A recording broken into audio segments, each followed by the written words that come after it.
So this is just a very quick tutorial on how to mix milk paint. Milk paint is really fun to use. It is an all-natural product. It has been around for a couple of thousand years. It's made with milk casein, which is the protein found in milk, lime, and pigment. That's it. Milk paint is always found in powder form, always. If it's not in powder form, then it's not real milk paint. There's no preservative in this paint, so you only want to mix as much paint as you're going to use in the moment. You can put it in the refrigerator. It will stay in the fridge for about a day or so, but after that you would want to throw it out and start over. So never mix more paint than you need for your immediate project. You can always mix more, but you can't go back. Once you've mixed it, you have to use it or toss it.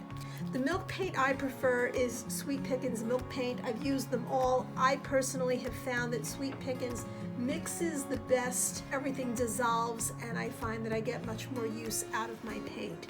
You're always going to mix your milk paint 50-50 powder to warm water. In this particular case, I'm going to use this scoop. You may need to adjust after you've mixed the paint, depending on how thick or thin you want it, but I always start with the 1-to-1 ratio. So I like to use a plastic container, usually something like a takeout food container that I can cover. If I don't use all the paint, I can always throw the lid on and throw it in the fridge until later. So I start with a container and some sort of measure, whatever measure is appropriate for the amount of powder you need to mix for your project. In this case, I'm just going to mix a very small amount just for demonstrative purposes. So I have 1 level scoop of milk paint. I'm using Sweetie Jane. It's a really pretty greeny blue color. I'm going to put 2 scoops of milk paint into my container. That was 2 scoops, take my word for it. Now, what I'm going to do is use the same scoop, and I've got some warm water, and I'm simply going to put in exactly 2 scoops of water into my paint. You could use a popsicle stick, you could use a plastic fork or a plastic spoon. I happen to have one of these really handy dandy mini whisks. This works really well. This is also available on my website if you're interested, and I'm just going to mix it up. And as it mixes, I'm just going to get all of that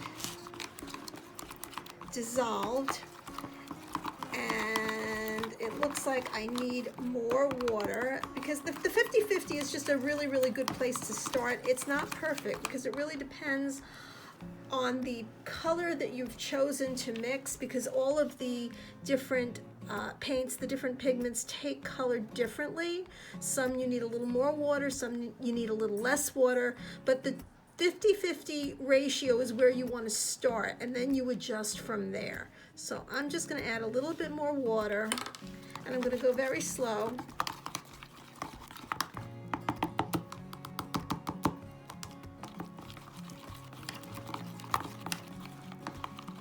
Your paint should be the consistency of light cream.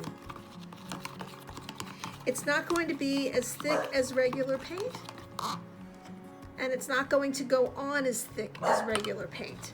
The first coat is going to be somewhat translucent. I apologize for the dog barking in the background. So I'm just going very slowly, and I'm adding water as I go until I get it where I want it to be. And I am where I want to be, right here. It's nowhere near as thick as regular paint, but it's about the thickness of light cream. Some people compare it to the thickness of a melted milkshake. But that's exactly where I want it to be. And as you can see, all of the pigment, all of the powder has dissolved. I can feel it. It's nice and smooth. There's nothing that's gone to the bottom of the container. It's all dissolved, and it's perfect, and it's ready to start working with. Once you've mixed your paint, you're going to let it rest for about 10 minutes. It will thicken up. So before you add more powder. If you think you've gone too far and you think the paint is too thin, let your paint rest for about 10 minutes, because more often than not it's going to thicken up and it might just be perfect without you having to do a thing. So this is just a plain pine board, no finish on it, just raw wood. I've got a chippy brush and I'm just going to show you how milk paint goes onto your raw wood. And you'll see, again, it is thin. It does not go on like thick paint. The first coat tends to be a bit on the translucent side. You can use this thinned out if you want, and you can use it actually as a stain on the wood and let the raw wood peek through. But you will find that when you get to your second coat, that's where you're gonna get your coverage. But don't get upset if when you first apply the milk paint, it looks a little bit thin and translucent, because that's normal. That's the way milk paint goes on in the beginning. When it dries really, really hard. It's very, very durable. And if you watch any of my other videos, you'll learn that you can get all sorts of fun effects with milk paint. You can get it to chip, you can get it to crackle, all sorts of fun stuff.